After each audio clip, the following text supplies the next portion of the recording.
Have I been saying March this whole video? If I have, whoa, don't bring us back in time. Stay thinking about the future. Anywho. Hello everybody. Welcome back to my channel. My name is Andy. I hope you're doing really well wherever or whenever in the world that you're stumbling upon this video, wherever you're finding me from. I hope you're doing well. Today we're going to be talking about all of the books that I read in April. All right, so I think we're going to split this wrap up into two sections. Part one is going to be focused on all of the prompts that were selected for Reading Roulette, and we'll check in about what books I ended up picking up for those, if any, and my overall thoughts about them. And then for the second part, we'll talk more generally about any additional books that I picked up maybe for a book club or just as a mood reader, or any other relevant reading review information. So without further ado, let's begin. If you haven't watched my April TBR, I'll make sure I put it in the cards and in the description box down below. You'll have to go watch that first so that you can see what reading prompts came up, and then come back here and then you can hear about what books I picked for sure and my thoughts. Reading Roulette is a game I play every month to gamify my TBR a little bit. I have 2 randomizer wheels, and when you put it together, it equals a book prompt.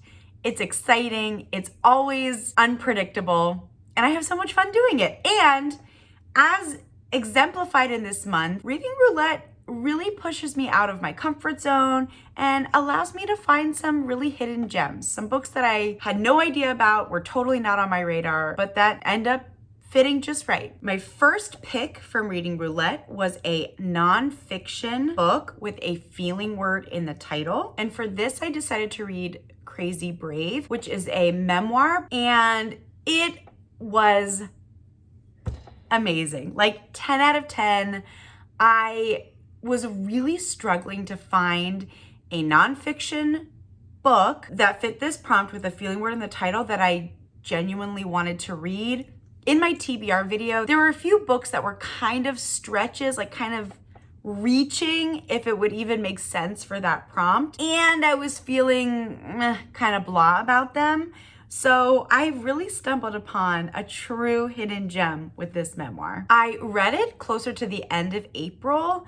I completely devoured it. I listened to the audio and I listened to it in one sitting. You get some very unexpected singing in the audio, and it's beautiful, it's melodic, and it really suits the poetry vibes that this memoir really embraces, and that makes sense because she is a poet. It was just so raw and emotional and insightful and honest. She was such a captivating speaker, writer, and I just felt really connected to this author through her storytelling. It was just beautiful. There are definitely some darker themes that come up. She speaks a lot about some childhood traumas and abuse that she herself experiences, people in her community experience. She is Indigenous. She is a member of the Muskogee Nation. I just am obsessed. I had never heard anybody talk about this memoir.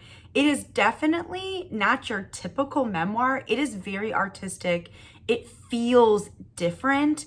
It is, when I say it's poetic, I mean, there's literal poetry in the paper, there's references to poetry, and it just is very lyrical. It's beautiful. The prose is stunning, and I'm just so grateful that I read it. So if you're in the market for a memoir, maybe something you've not heard a lot about, or I don't know, you've read all the popular memoirs there are and are looking for more, this is a great one to consider. So I'm really glad that I ended up picking this up for my Reading Roulette. I gave Crazy Brave a raving 5 stars. I would give it 6 if I could. My second Reading Roulette selection was a graphic novel that I've already read, so a reread.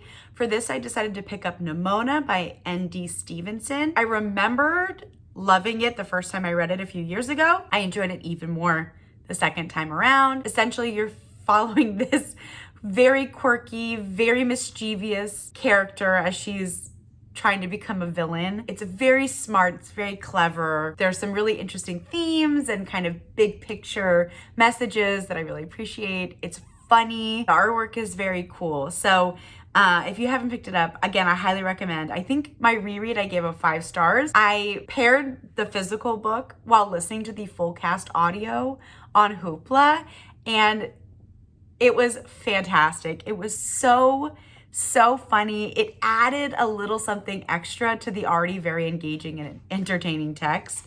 I loved it. This is the pick that I oopsied a little bit on. Sorry if you can hear Frances in the background. She's doing her thing. I needed to find a mystery or thriller that incorporated Andy in some way, shape, or form, whether that was the author's name, a character's name, in the title somewhere, really anything went.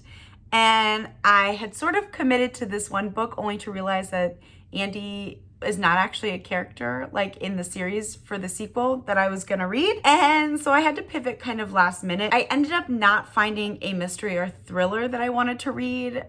I couldn't find one. I know that in my TBR video I had mentioned something, but it was not at all one I wanted to read. And I wanted to honor a little bit of the mood reader in me.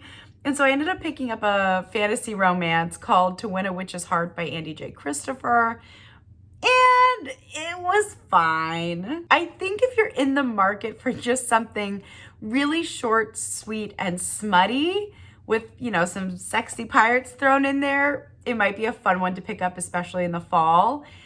But if you're looking for like a slow burn romance or an interesting world building or a unique magic system or like all these things that make a story a little more complex, this might not be the best one for you. Overall, it was fine. It was perfectly fun to read, but I wouldn't like reread it or necessarily recommend it for everybody. So To Win a Witch's Heart felt like a pretty mediocre, middle of the road 3 stars. It was fine. I'll give myself the point because I found a book with the character, author, title, whatever name of Andy, but I acknowledge that I sort of hit a foul ball with this one. The next Reading Roulette selection was a poetry by a BIPOC author. For this, I read Counting Descent by Clint Smith. If you've been here for any amount of time, you know Clint Smith is one of my favorite authors, one of my favorite spoken word poets. I truly love and devour everything of his that I can find, and this was no exception. I really, really enjoyed this. On Goodreads, I listed some of my favorite poems from this collection. I also think I included some of my thoughts in a reading vlog, so I'll make sure to link that in all the places. But yeah, it was wonderful. I enjoyed it. He's one of my favorites. This is one that I probably would have gotten to anyways, but I love that it fit perfectly with this prompt. And so, yay, check that off. Counting Descent, I think I ended up giving it 4 stars. It's not my favorite collection by Clint Smith, but I really enjoyed it. There were some really meaningful poems that have really stuck with me, and then there were some that didn't leave such a lasting impact. But all in all, it's a stunning collection, and I'm obsessed with Clint Smith. My next Reading Roulette pick was a contemporary romance sequel. I ended up reading London Calling by Darby Bayham. Early in April, I went on Instagram Live and got to talk with Darby Bayham and a few other people about her newest release called Her New York Minute. But I had skipped this 3rd book in the Friendship Chronicle, so I wanted to go back and read the sequel. I loved it. It's very sweet. This series is definitely leaning a little heavier in the chick lit department, but there are big romance plots. This particular one was sort of best friend's brother, so sort of a forbidden romance, but like, not really. But it was fun. I enjoyed myself just spending more time with these characters.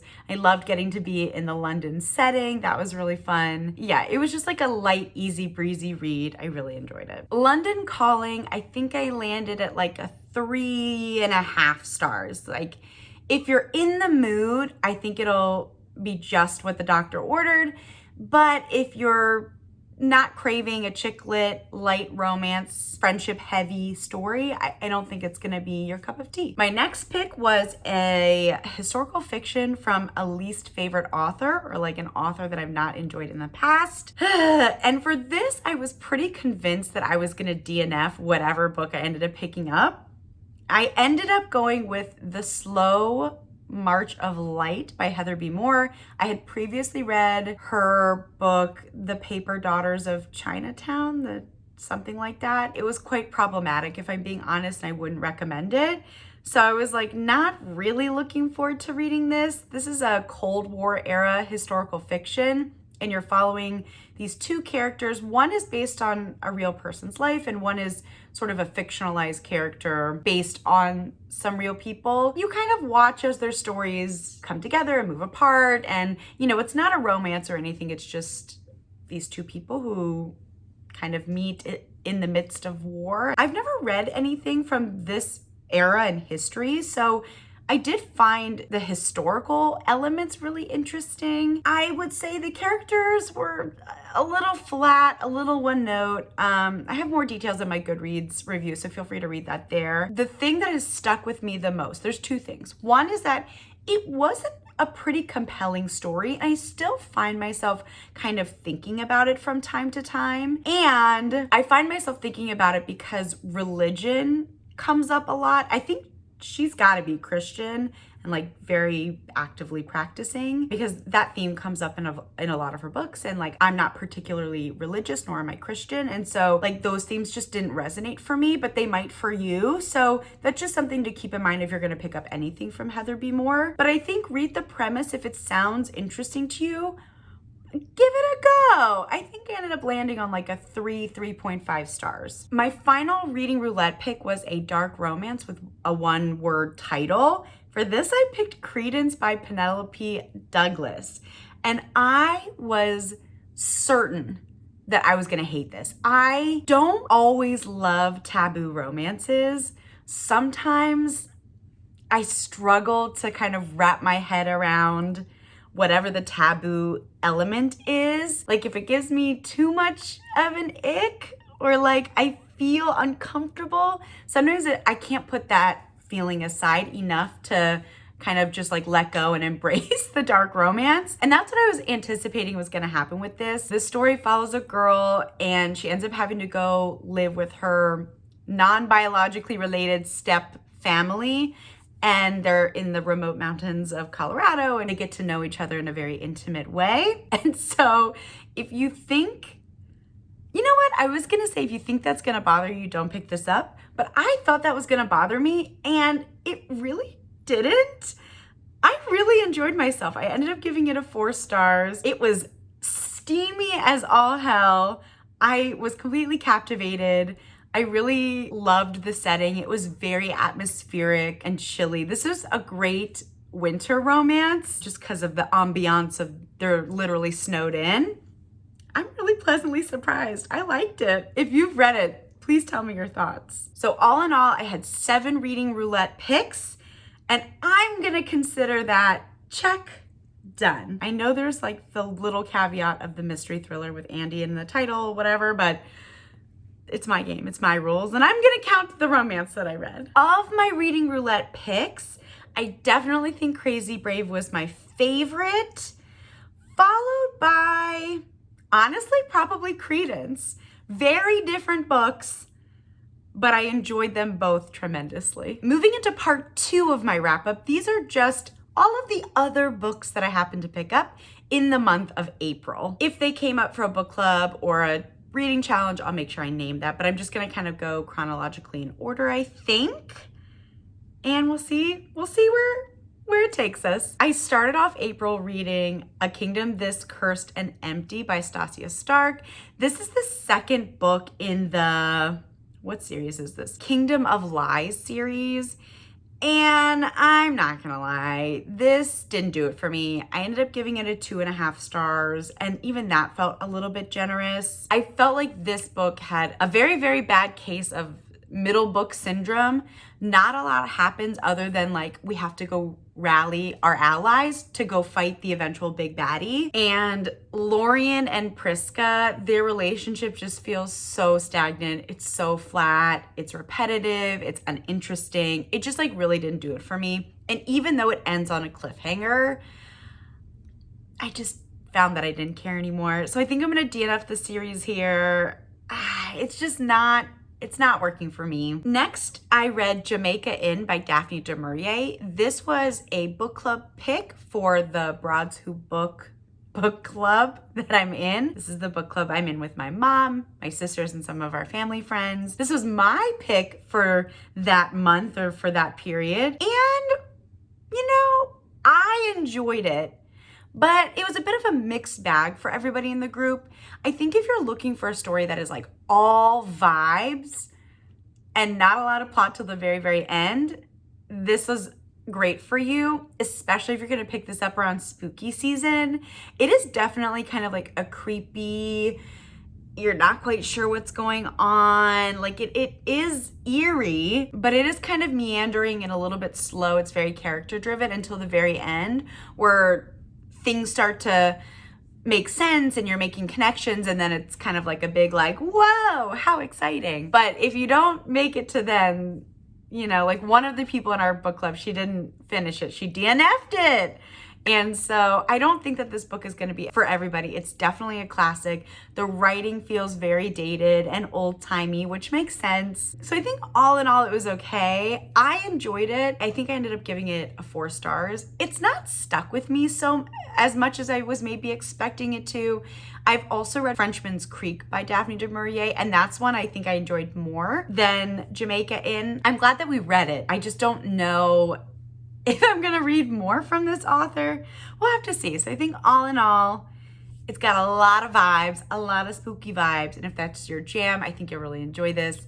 And if you're more of a fast-paced plot romance reader, then don't pick this up because this doesn't have any elements of that. All right, then I read Credence by Penelope Douglas, which I already mentioned. Really enjoyed it, gave it 4 stars. Next, for the Buzzwordathon, Buzzword Reading Challenge, whatever it's called, hosted by Books and Lala. This month's buzzword was anything related to nature. So for this, I picked up Wind and Wildfire by J.D. Evans.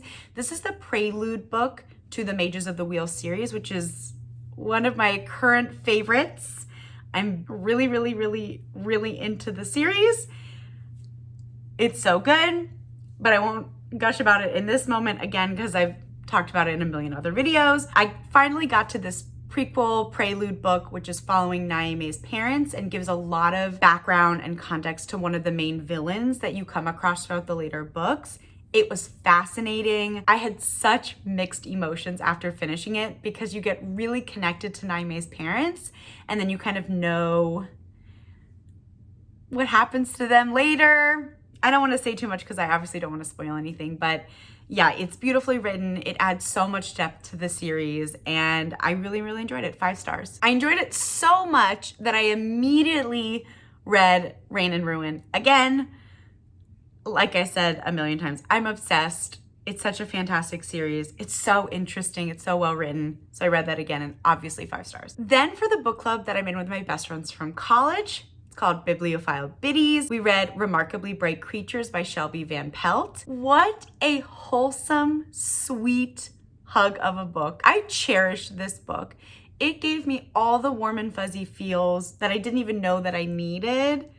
This book just did that for me. It is so heartwarming. It's obvious in the plot. Like you can kind of predict everything up from a mile away, but that's not why this book is sweet. It's sweet because the characters are relatable and interesting and lovely. You get a POV from the octopus who's on the cover. His name is Marcellus. It's just a beautiful story. It's a feel-good story. You get a little emotional at the end. It tugs at your heartstrings quite a bit in like a sweet tearjerker kind of way, not a I'm devastated and life will never be the same kind of way. So overall, I loved it. I think if you're looking for a nice palate cleanser, if you're looking for a book that is just gonna feel so good to read, definitely pick this up. I loved it. I gave it 4.5 stars. If it sticks with me throughout the year, like it's got a special place in my heart right now. If that stays the same throughout the next, whatever, 5, 6, 7 months, I could see me changing this rating, but for now, 4.5 feels just right. Next, I read A Grave Robbery by Deanna Raybourn. This is the 9th book, I think, in the Veronica Speedwell mystery series. If you like the Veronica Speedwell mystery books, you'll love this installment. It has a really kind of wacky premise with these wax dolls, and it's just so delightfully weird. I love their banter. I love their chemistry. I loved being back with Veronica and Stoker. I had so much fun. I've been really wanting to read it, and I'm glad that I finally picked it up. It came out this year. It's just such a fun, cozy mystery series, and this installment did not disappoint. I gave it 4 stars. Not my favorite installment, but a really solid, fun time. Then I read Nimona, which I already talked about. Then I read Counting Descent, which I also already talked about. Then I picked up Blood and Steel by Helen I don't know how you pronounce this person's last name, but either way, this series, I'm going to be honest, all the fantasy romance that I happened to pick up in April, all are kind of bleeding together in my mind in this moment. So let me just what was this particular fantasy romance about? Okay.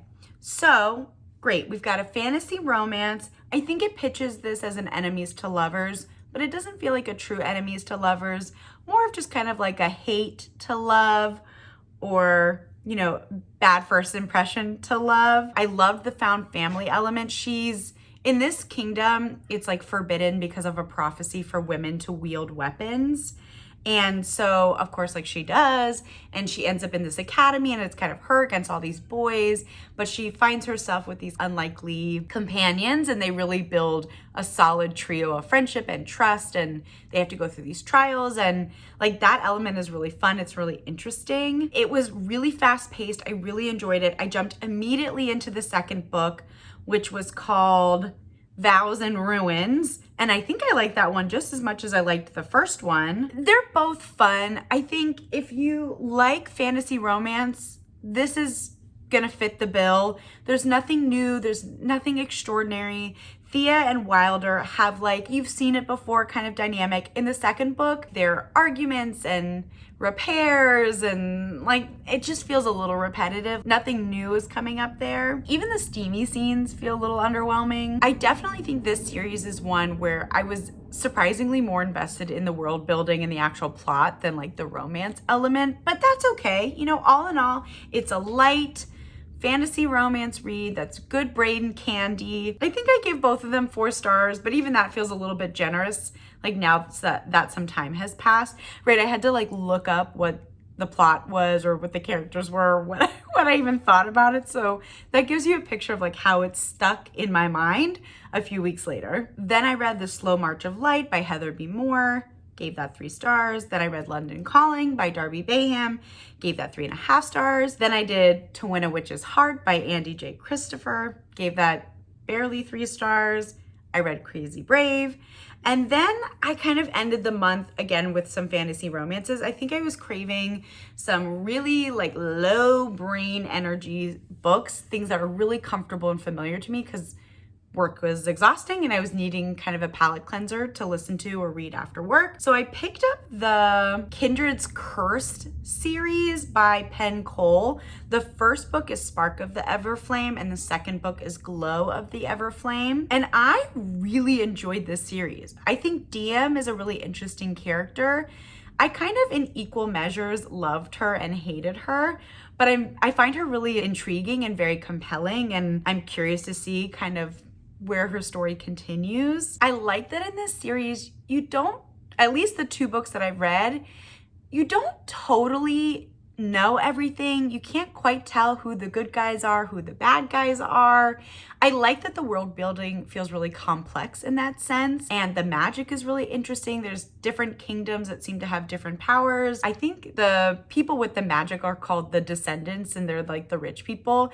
In my mind, I was picturing them to look like the people from the Capitol in the Hunger Games series, like from the movies. She's kind of like this lowly healer, and she doesn't think she has magic, but then of course she has magic. And the series kind of picks up as she gets involved in like court political machinations and all that jazz. And I thought it was really interesting. I'm having so much fun. I'll definitely continue on in the series. I'm kind of waiting for the third audiobook to be released. I think it comes out mid-May. So I'll definitely continue on with that series. It's been really fun. If you've read a fantasy romance with sort of a cheesy female chosen one trope, like it hits a lot of the same beats, but I'm having fun. So I love that for me. And then I closed my month out with One Dark Window by Rachel Gillig. I sort of think I hated this, but I also wasn't mad at it. This very much feels like it's for a particular reader, and I am just not that reader slash listener. There's a lot of riddles. Everyone talks in riddles. The prophecies are in riddles. Like it felt a little overdone to me. It like took me out of the story and feels kind of cheesy rather than it feeling mysterious and magical. It just didn't quite work for me, but I do think I'm in the minority. I think a lot of people really enjoyed this book and continued on. I think it's a duology, but I didn't particularly care for it. I don't know, something about it felt underwhelming. I do think there's kind of an interesting magic system. They've got these like weird cards, and then people have magic, have this disease. There's some foundational things that I find really interesting about the magic system and the world building. But for me, the writing just, I don't say that often. Like, I am not pretentious, like literary expert by any means. I'm not an English major. I'm just like your ordinary reader. So I think if you're looking for really lush, lyrical, kind of mysterious writing, this might work for you. But like for me, your average Joe girly, I didn't get it. But if you like it, I love that for you. I think I landed on 2.5 stars. It was kind of a bummer to end the month on. So all in all, I had a busy April reading month. I read 18 books. Some of them were fantastic and some of them were kind of misses. There was quite a range of genres, of ratings, and I'm really looking forward to my May reading. I would love to know how your April reading went. What were some of your favorites? Did you come across any flops? Feel free to leave those in the comments down below. Also, I'm really trying to find ways to gamify wrap-ups. If you have any ideas on how we can make this a little more dynamic or exciting or interactive, let me know. I'd love to hear your recommendations or your creative solutions. That's all I've got for you guys today. Wishing you all a very happy reading month whenever you're stumbling across this video. If it's April of next year, if it's May, if it's November and you're backlogging all of my videos, that would be amazing. If you're doing that, hello. Anyways, I'm rambling at this point. Thank you guys for watching. If you made it this far, go ahead and leave a flower emoji because it's spring. I did some gardening yesterday and it's put me in a great mood. If you'd like to support my channel, feel free to like, subscribe, push the bells so you get the notifications when I post new videos. I try and post every Tuesday with some additional Fridays if I'm feeling creative and productive and just organized enough to like make it happen. So I appreciate all of you that have stuck around and have subscribed. It really has helped my channel and I'm very excited for the future. So enough rambling. The video has ended. Thank you all for watching. I had a great April reading month and I'm so far having a good May reading month. And I will see you in the next video soon. Bye.